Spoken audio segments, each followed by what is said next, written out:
Selamat malam, Shalom, salam sejahtera bagi kita sekalian, Bapak Ibu, saudara-saudara kekasih-kekasih Tuhan dimanapun kita berada. Secara khusus yang bersama-sama stay dengan Gereja Toraja Jemaat Satria Kasih dalam program Renungan Malam. Kali ini kita berjumpa lagi, Bapak Ibu, saudara-saudara. Menghormati dan dihormati adalah kedua hal yang juga dipandang penting dalam kehidupan manusia. Sebagai manusia adalah selayaknya untuk saling menghormati satu dengan yang lain. Tetapi ada ketidakseimbangan ketika kita hanya menuntut untuk dihormati dan dihargai, sementara pada posisi yang lain kita seolah-olah mengalami kesulitan untuk menghargai dan menghormati yang lain. Penghormatan dan penghargaan tak perlu dicari, tetapi itu akan datang sendirinya ketika kita menjalani hidup ini mampu memberikan efek dan dampak yang baik dalam keberadaan hidup kita. Orang akan menghargai kita tergantung bagaimana cara dan sikap hidup kita. Bapak Ibu saudara-saudara, kita akan merenungkan dan mendengarkan firman Tuhan. Oleh karena itu mari kita bersama-sama berdoa. Kita berdoa. Ya Allah Bapa kami di dalam surga, Allah yang mulia, dan kemuliaan-Mu terpancar lewat ciptaan-Mu, kemuliaan-Mu terpancar dalam segenap hidup kami.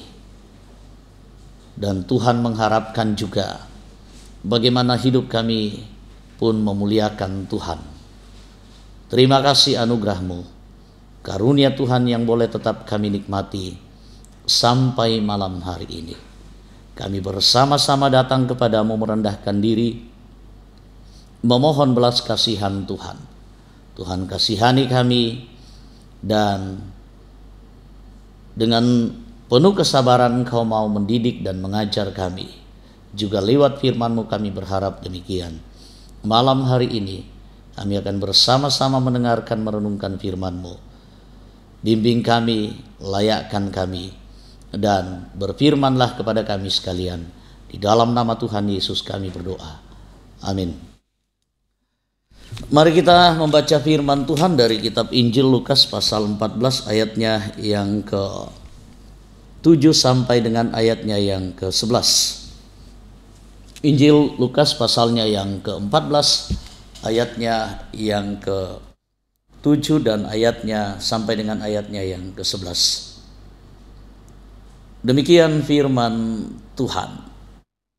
Karena Yesus melihat bahwa tamu-tamu berusaha menduduki tempat-tempat kehormatan, Ia mengatakan perumpamaan ini kepada mereka.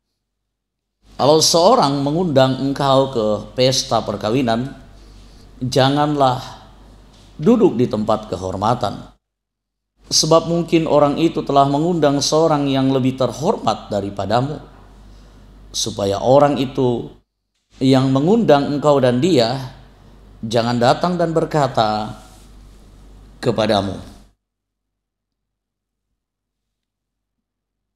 berilah tempat ini kepada orang itu, lalu engkau dengan malu harus pergi duduk di tempat yang paling rendah. Tetapi apabila engkau diundang, pergilah duduk di tempat yang paling rendah. Mungkin tuan rumah akan datang dan berkata kepadamu, sahabat, silakan duduk di depan. Dan dengan demikian engkau akan menerima hormat di depan mata semua tamu yang lain. Sebab barang siapa meninggikan diri, ia akan direndahkan, dan barang siapa merendahkan diri, ia akan ditinggikan. Amin. Roh Kudus memberkati kita. Bapak Ibu saudara-saudara, mari kita renungkan firman Tuhan dalam bahasa anak muda sekarang. stay humble, tetap rendah hati. Sejatinya manusia, Bapak Ibu Saudara-saudara, ingin dihormati, ingin dihargai. Siapa sih yang tidak menginginkan kita mendapatkan penghargaan dan penghormatan itu? Ada rasa puas, ada rasa sukacita ketika kita diterima, dihargai, dan dihormati. Dan itu sah-sah saja, wajar-wajar saja ketika setiap orang ingin dihargai dan dihormati. Oleh karena itu, banyak cara yang digunakan, ditempuh oleh manusia untuk mendapatkan penghormatan dan penghargaan. Ada mungkin lewat apa yang dia miliki, lewat kekayaan, lewat penampilan, lewat jabatan, dan lain-lain sebagainya. Tetapi masalahnya juga ada istilah gila hormat. Gila hormat.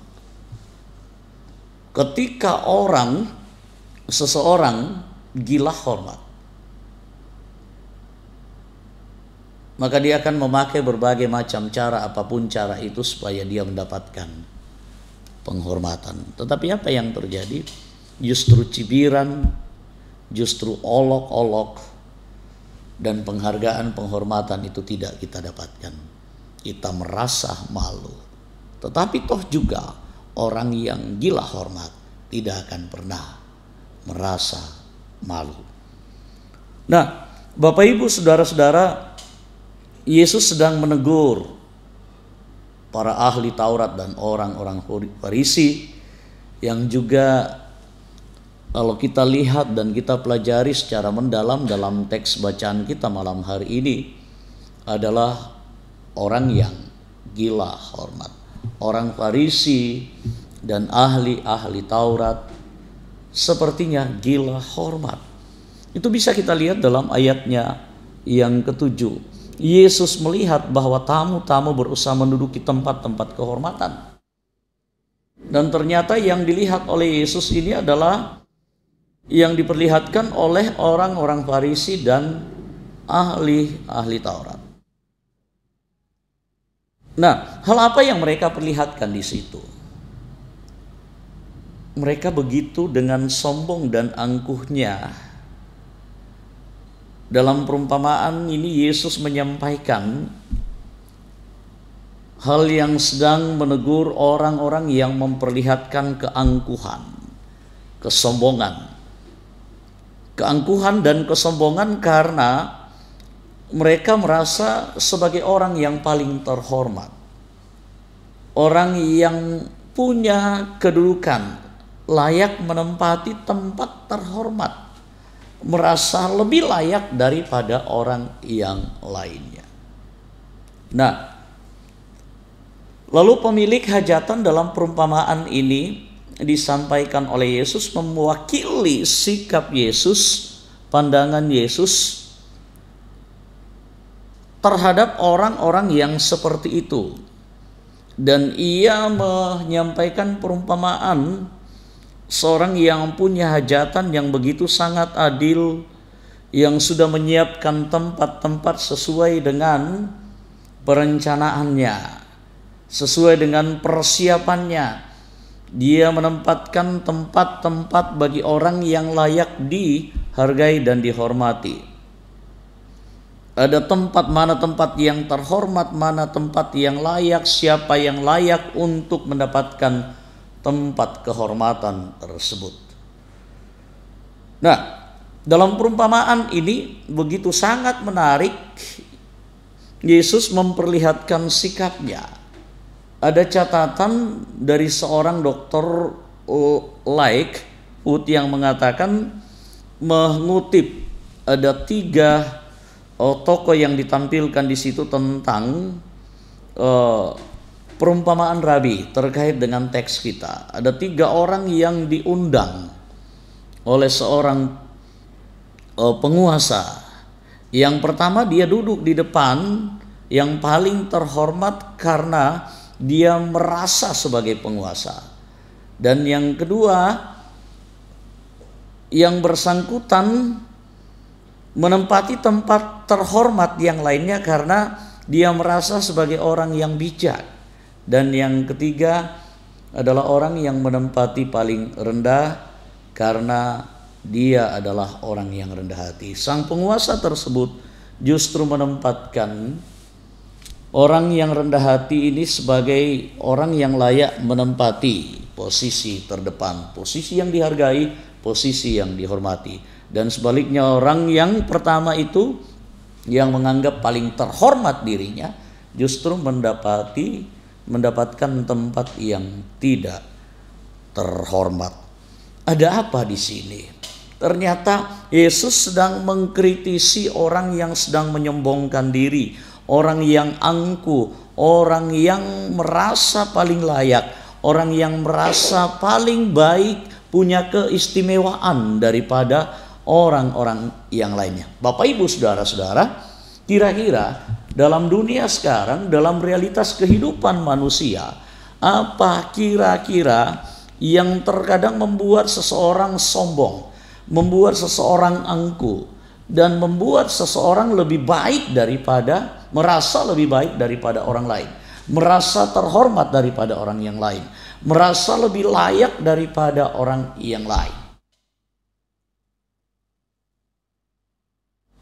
Ternyata nama besar terkadang membuat kita merasa seperti itu. Akhirnya kita bernostalgia dengan masa-masa yang lalu. Kita bernostalgia dengan kebesaran-kebesaran nama kita. Akhirnya terkadang orang mengatakan, aku tidak pantas diperlakukan seperti ini.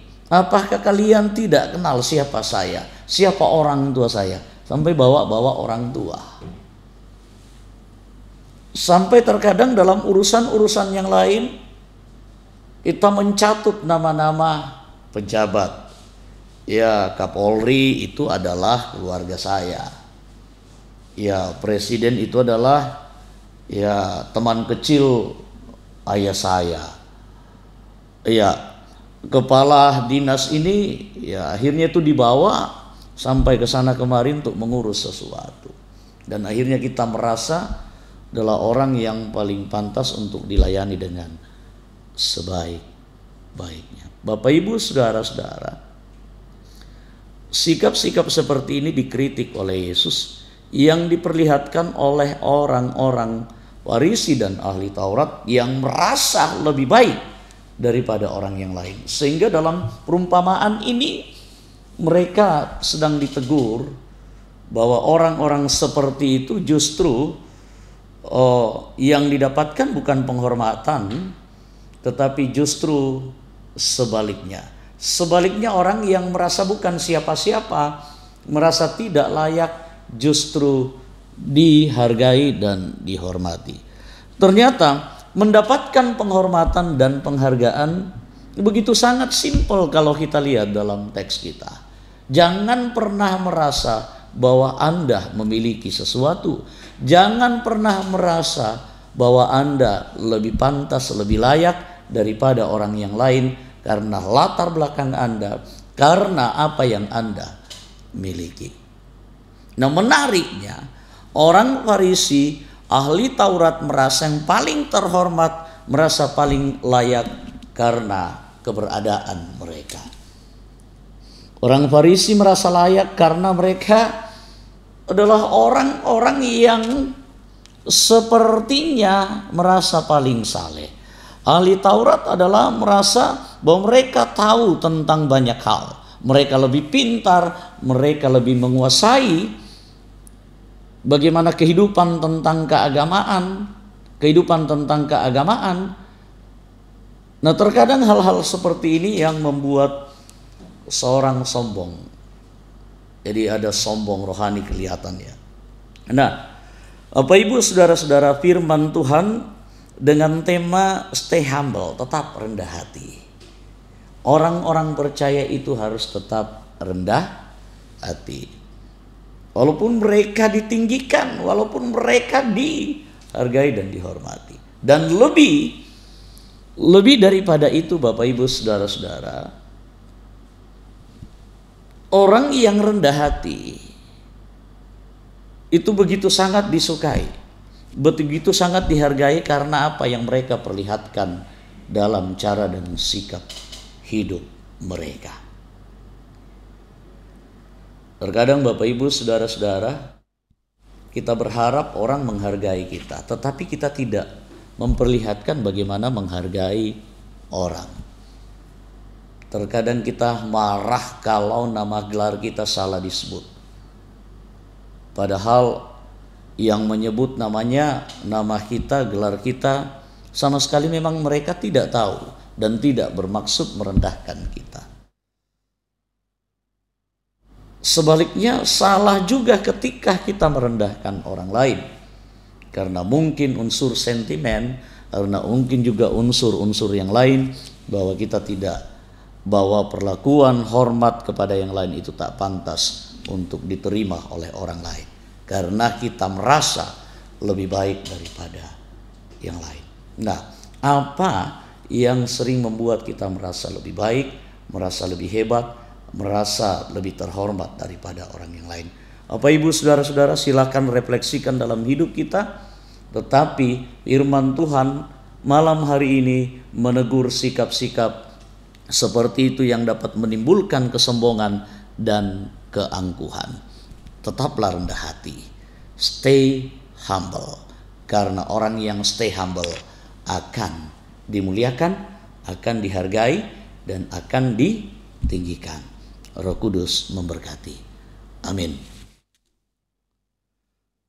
Demikian bacaan firman Tuhan. Mari kita bersyukur dan bersukacita, kita puji Tuhan, kita angkat kemuliaan bagi nama Tuhan. Mari kita nyanyikan pelengkap Kidung Jemaat nomor 2, Mulia.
Kita bersyukur, kita berdoa. Agung dan mulia semarak perbuatan Tuhan dalam hidup kami. Siapakah kami ini sehingga Engkau mengasihi kami? Siapakah kami ini sehingga kami dimuliakan dan ditinggikan? Sama sekali bukan karena apa yang ada pada kami, karena sesungguhnya kami bukan siapa-siapa. Hanya anugerah-Mu lah sehingga Engkau meninggikan kami sebagai anak-anak-Mu. Ya Bapa di surga, terima kasih firman-Mu. Terima kasih kekuatan dan pengajaran yang Tuhan perdengarkan kepada kami semuanya. Ajar kami, didik kami untuk tetap rendah hati, untuk tetap stay humble dalam hidup kami. Dengan cara itu kami menyatakan kebaikan, kami menyatakan sukacita, kami menyatakan kasih Tuhan kepada sesama kami. Karena sesungguhnya Tuhan juga telah mengambil rupa seperti manusia, mengosongkan diri dan menjadi hamba, merendahkan diri.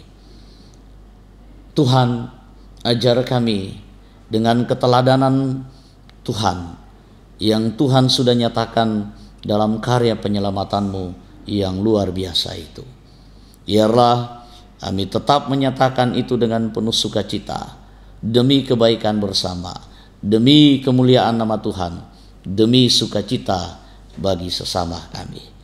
Ya Tuhan, kami serahkan hidup kami jemaat-Mu di dalam berbagai macam keadaan hidup mereka yang bergumul. Karena berbagai macam bentuk kehidupan, Tuhan kuatkan iman dan percaya kami, dan berikan kami kekuatan pengharapan selalu, kepastian di dalam Kristus. Kami juga percaya Tuhan memberkati Ibu Yospin Lembang, Ibu Esther Lembang, juga menyertai Mama Kristal, Mama Medi, dan semua yang berada di dalam kelemahan tubuh. Anugerahkan kesembuhan bagi mereka semuanya. Kami serahkan seluruh jemaat-Mu, kiranya mereka tetap hidup dalam kasih persaudaraan, saling memperhatikan satu dengan yang lain, menghargai dan saling menghormati satu dengan yang lain. Dalam kehidupan kami, dalam rumah tangga kami, Tuhan pun memelihara kami, anak-anak kami dalam pertumbuhan dan pendidikan mereka, tugas dan pekerjaan segenap usaha jemaat-Mu. Engkau memampukan menguatkan kami untuk melakukannya. Berkat-berkat-Mu selalu tersedia bagi kami sekalian. Terima kasih buat pelayanan malam hari ini, Tuhan memampukan kami. Biarlah pelayanan yang boleh kami nyatakan tanpa terkecuali, yang sudah dipersembahkan oleh anak-anak Tuhan, menjadi kemuliaan bagi nama Tuhan. Dan Tuhan pun akan memberkati semua yang telah berjeri lelah memberikan yang terbaik buat pelayanan-Mu Tuhan. Kami percaya Tuhan akan menyertai pemerintah dan bangsa dan negara kami, bersama-sama kami dimanapun kami berada. Secara khusus malam hari ini, Tuhan juga memberkati saudara-saudara kami yang menikmati firman-Mu Tuhan pada malam hari ini, dimanapun mereka berada. Sambut sempurnakan doa kami ya Bapa di surga. Ampuni kami, di dalam nama Tuhan Yesus kami berdoa. Amin. Demikian renungan malam saat ini, kiranya menjadi berkat dan sukacita bagi kita sekalian. Mari tetap memperlihatkan cara hidup yang berkenan bagi Tuhan, untuk tetap stay humble, karena lewat itu kehendak Tuhan akan diperlihatkan, dan cara-cara sorgawi juga boleh dirasakan oleh orang-orang di sekitar kita. Selamat malam, Tuhan memberkati. Shalom.